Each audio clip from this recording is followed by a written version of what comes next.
जब इलेक्शन होता है तो अनरजिस्टर्ड संगी साथी हर बूथ स्तर पर खुफियागिरी करते हैं।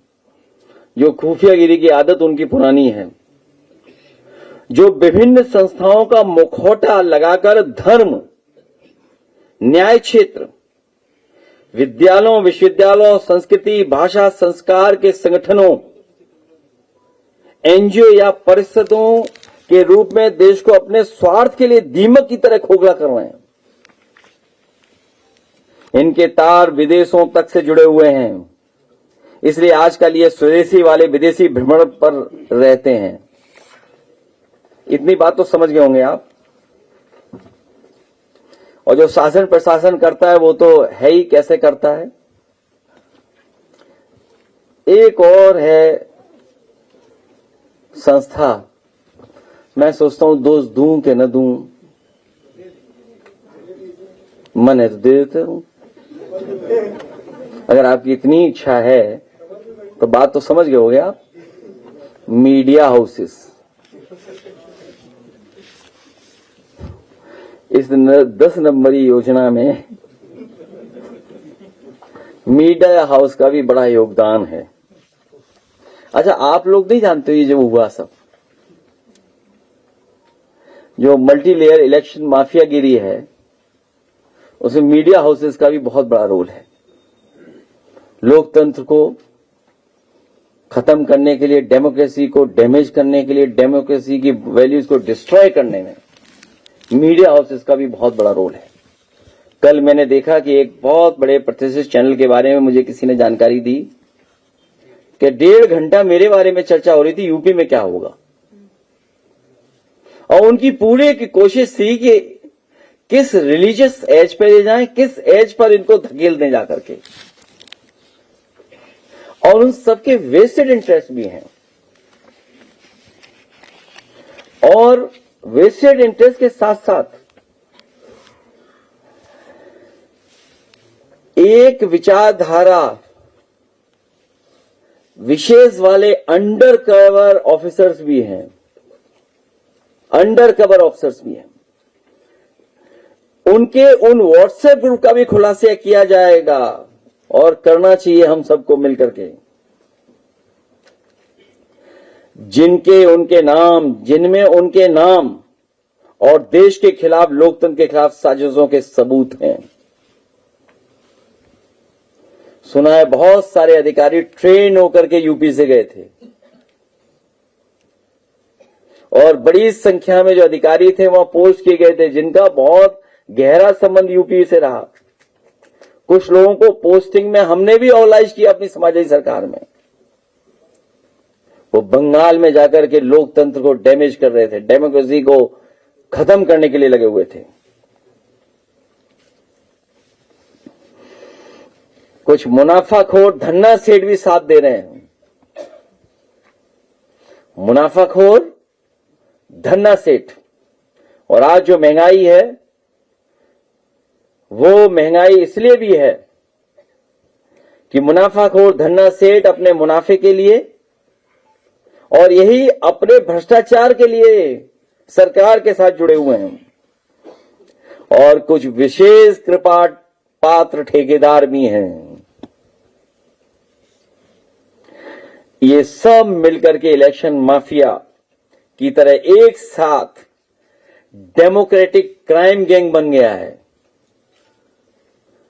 डेमोक्रेटिक क्राइम गैंग बन गया है। डीसीजी की तरह काम कर रहे हैं।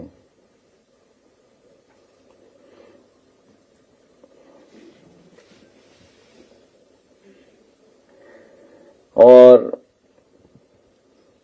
क्या क्या चुनाव इन्होंने किया है। एक लोकसभा में तो एक हमारे प्रत्याशी ने कुछ लाभ भी दिया था जिलाधिकारी को, पुलिस कप्तान को भी, लेकिन उसके बावजूद भी परिणाम उसके पक्ष में नहीं आया। उसका लाभ दिया हुआ बेकार हो गया।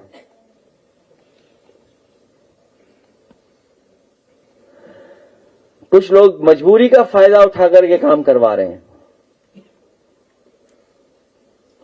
और वो लोग ये भूल गए हैं कि केवल पीडीए उत्तर प्रदेश में नहीं है, पूरे देश में पीडीए है। और धीरे धीरे वो पूरे देश के लोग जाग रहे हैं। और कहीं ऐसा ना हो 5% का भंडाफोड़ 95% लोग करने लगे हैं। 5% का भंडाफोड़ 95% मिलकर के न करने लगे हैं। मतगणना नहीं होती है, मनगणना होती है, और उसके लिए बिल्कुल तैयारी रहती है स्ट्रेटेजी के साथ। जब काउंटिंग की प्रोसीडिंग का जब काउंटिंग होती तो पहले से ही वो मन मनवा देते हैं, उनका परसेप्शन क्रिएट कर देते हैं, नैरेटिव क्रिएट कर देते हैं। ये कई बार हम लोगों ने देखा भी है कि शुरू में ही जिसे जिताना है उसको जिताते रहते हैं, सच्चाई में काउंटिंग कुछ भी हो, लेकिन लोगों पर मनोवैज्ञानिक दबाव बनाने के लिए मतगणना नहीं कराते हैं, लोग मनगणना कराते हैं अपने हिसाब से। पहले ही दबाव बना लेते हैं कि परिणाम क्या आने वाला है, क्या होने वाला है।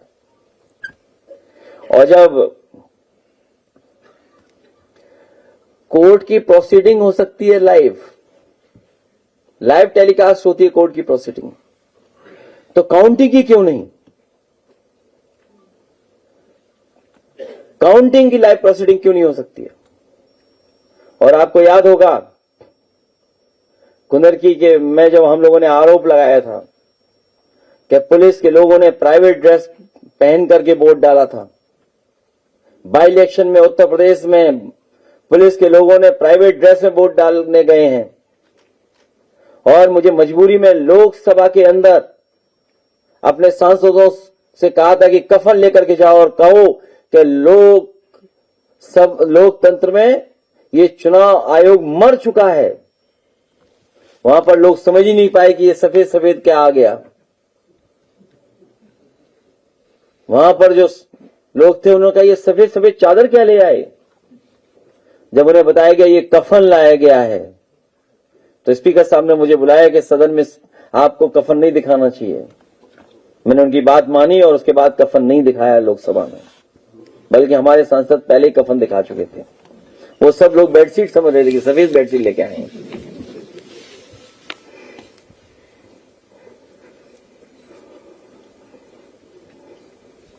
और सीसीटीवी जनता के लिए भी लाइव हो, जब इतनी सब लाइव कर रहे हैं आप, तो जनता भी देखे उसमें। सीसीटीवी लाइव क्यों नहीं है? और सीसीटीवी से बहुत घबराते हैं लोग। उस दूसरी तस्वीर मैंने आपको दिखाई थी, और तस्वीरों की बात नहीं कर रहा हूं मैं जो दिमाग में आ गई हो आपके। सेकंड वाली फिर लगाओ सीसीटीवी वाली तस्वीर।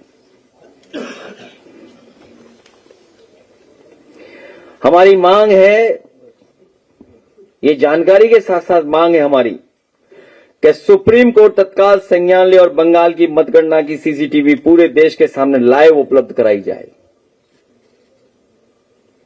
हमारी मांग है सुप्रीम कोर्ट से तत्काल संज्ञान ले और बंगाल की मतगणना की सीसीटीवी पूरे देश के सामने लाइव उपलब्ध कराई जाए।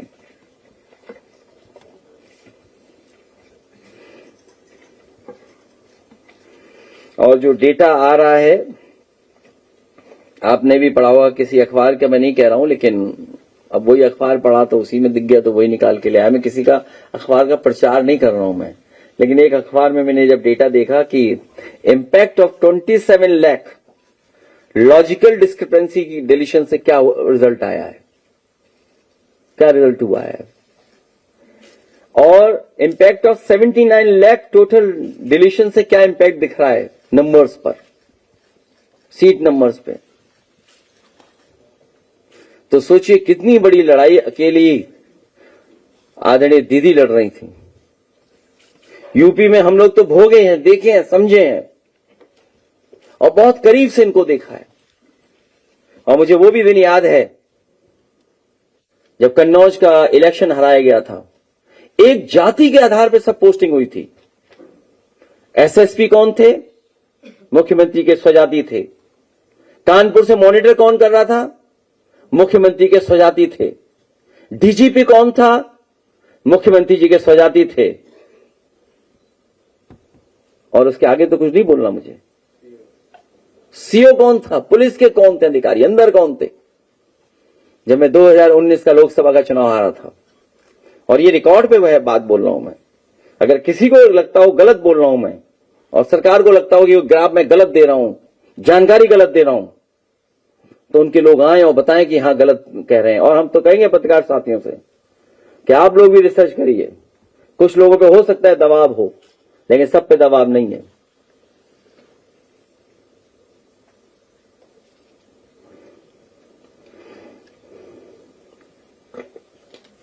एक 143 सीटों पर 20,000 से ज्यादा वोट कटे और 91 बीजेपी जीत गई। तभी आपको याद होगा यहां बीजेपी के लोग घबरा गए जब वोट कटा उनका। कहा कि 4 करोड़ वोट हमारा कट गया, इन्हें कैसे पता कि कट गया इनका वोट। तो इसका मतलब यह है कि बंगाल की जो लर्निंग होगी इनकी, बंगाल का जो इन्होंने अनुभव प्राप्त किया है, जो अनुभव इनका है, उससे भी बड़ा कोई ये उत्तर प्रदेश के चुनाव में काम करेंगे। जो मल्टी लेयर इलेक्शन माफिया लोग हैं वो मिलकर के रिसर्च काम करेंगे और कोई नया तैयारी करेंगे अगले चुनाव की। क्योंकि वो तो एक्सपोज हो गया, जो आपने किया बंगाल में तो एक्सपोज हो गया कि आपने किस तरीके से किया है चुनाव को प्रभावित, और चुनाव भी बदल दिया आपने। बहुत बहुत धन्यवाद आपका, प्रेस के लोगों का।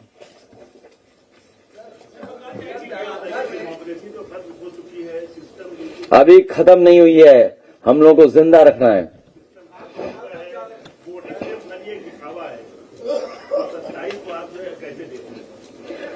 27 में पीडीए मिलकर के ऐतिहासिक जीत जीतने जा रहा है, और उत्तर प्रदेश की जनता चुनाव लड़ेगी, कार्यकर्ता चुनाव लड़ेगा, हमारा संगठन चुनाव लड़ेगा।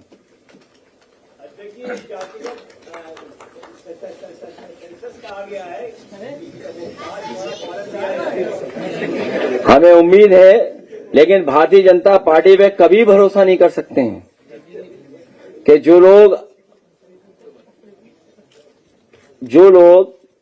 वो मिठाई कौन सी बताई थी मैंने, बेसन परत के ऊपर परत, सोम पपड़ी, एक झूठ के ऊपर दूसरी परत चढ़ा देते हैं झूठ की, एक परत के बाद दूसरी परत चढ़ा देते हैं।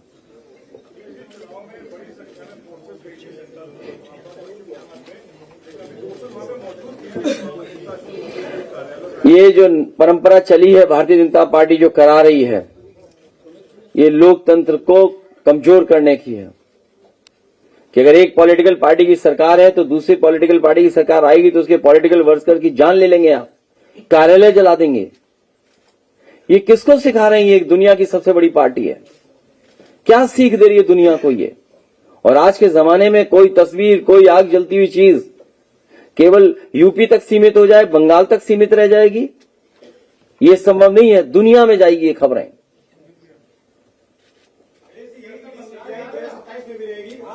हाँ जाएंगे, बंगाल जा रहे हैं, बंगाल जाएंगे।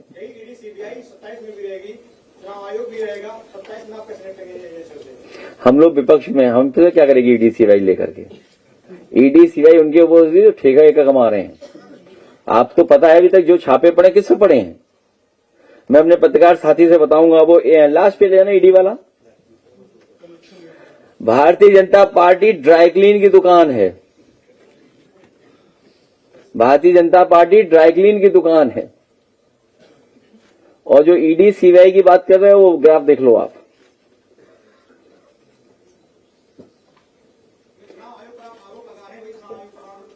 अपना अखबार तो बता दो, कौन सा अखबार? हम जानते ही नहीं, तुम्हारा नाम नहीं जानते, अखबार नहीं जानते। आज पहली बार आ गए नए आदमी टोपी लगा के। तो ईडी ये पूछो ना क्या है। मैं अपने साथी से कहूंगा कि बीजेपी ने बीजेपी वालों पे ही ईडी सीबीआई इनकम टैक्स से छापे मारे हैं। कानपुर पता कर लो आप, ईडी सीबीआई का किस पे छापा पड़ा कानपुर में। और हम तो आज भी इंतजार कर रहे हैं कि जो हमारा 250 रुपया करोड़ रुपया पकड़ा गया था, दे तो दो बीजेपी वालों। याद करो जो बीजेपी वालों ने निकलवा के फर्जी न्यूज चलवाई थी। अगली बार मैं तुम्हारा नाम पता रखूंगा याद, तुम्हारे घर में ही निकलेंगे 250 करोड़ रुपया। क्या नाम है तुम्हारा? तो इसीलिए बच के रहना, बीजेपी वाले पैसे न रख दे तुम्हारे घर पे और कहेंगे समाजवादियों का पैसा है। और देखिए गोरखपुर में ईडी सीबीआई किस पे पड़ा छापा? किस पे पड़ा छापा? बताओ किनके खास है वो हैं? कानपुर में छापा पड़ा, बताइए। गुटके वालों के यहां खड़ी रही महीनों पुलिस, किसके खास थे? बताओ किसके खास थे? ये कानपुर वाले जानते होंगे, बताओ। नहीं जानते कानपुर वाले तुम? सब जानते हैं। और लखनऊ में जो छापे पड़े, लखनऊ में भी तो छापे पड़े। मैं ये केवल इस बात को इसलिए कह रहा हूं, बीजेपी की सगी नहीं है, इसलिए वो लोग भी तैयार हैं इस बार बीजेपी का इलाज करने के लिए। सर, ममता जी ने जो कहा है कि वो इस्तीफा नहीं देंगी, उसे लेकर के क्या करेंगे? तो जब चुनाव ही लूट लिया तो क्यों इस्तीफा देंगी? वो तो अब बात करेंगे, जाके मिलेंगे तो हम बातचीत करेंगे। अभी मैं क्या कह दूं?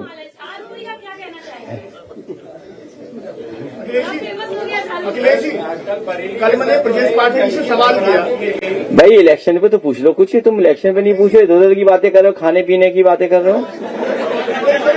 भाई यहाँ खाने पीने को नहीं मिलेगा, खाने पीने को हम बता दें कहाँ मिलता है। ये जो सिविल अस्पताल है इसके पास एक बिल्डिंग है, वहां मिलता है खाने पीने का। और एक पिज्जा हट की दुकान है, उसके बगल में कोई एक दुकान बनी है, वहां मिलता है।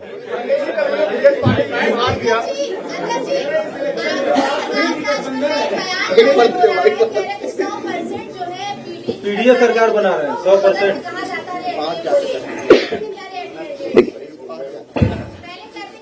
उन्हें जिताया पीडीए ने, आपको पता होगा। जो आज वो बने हैं या बने, पीडीए नहीं जिताया। और एक कोई है जहां से लिख करके बाकायदा पहुंच जाता है जो ट्वीट हो रहा है। क्या संपर्क में है? कल मैंने प्रदेश पार्टी से सवाल लिया कि बंगाल में बीजेपी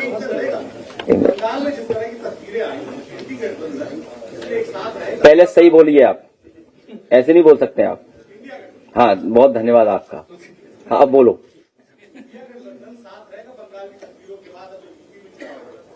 इंडिया गठबंधन और समाजवादी पार्टी का जो अलायंस है, समाजवादी पार्टी वैसे ही काम करेगी।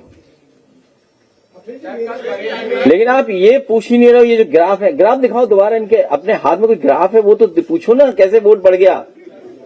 अरे नहीं है ग्राफ, दो उसके, इनके पास नहीं है, दो एक कॉपी इन्हें भी, उस पर सवाल करो भाई। जो बेईमानी की है उस पर तो पूछो ना। नहीं, वोट डकैती पे तो पूछे कुछ। ये देखिए, ये नहीं, और दूसरा लगाइए कुछ, वो कुंदर की लगाओ या वो लगाओ अम्बेडकर नगर का सीट थी, क्या नाम था अम्बेडकर नगर? नहीं, अम्बेडकर नगर भाई, लालजी वर्मा जी की कटहरी विधानसभा। बताओ, कटहरी विधानसभा का पूछ लो ना, क्यों नहीं पूछते आप? आपका हाथ जो टूटा है वो स्वस्थ हो जाओ आप। और हमारे पास हड्डी का डॉक्टर बहुत अच्छा है, कोई अगर बताओ तो उसके बाद भिजवा दें आपको। ये मतलब की बातें पूछती हैं, बताओ। अच्छा, यहाँ वोट चोरी हो रही, डकैती हो रही,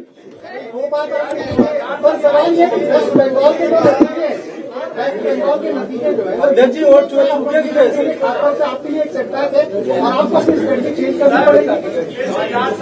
हाँ, मेरा पत्रकार साथी ये पूछ रहा है, अभी कोनी से नहीं देखा क्या बताया जा रहा था।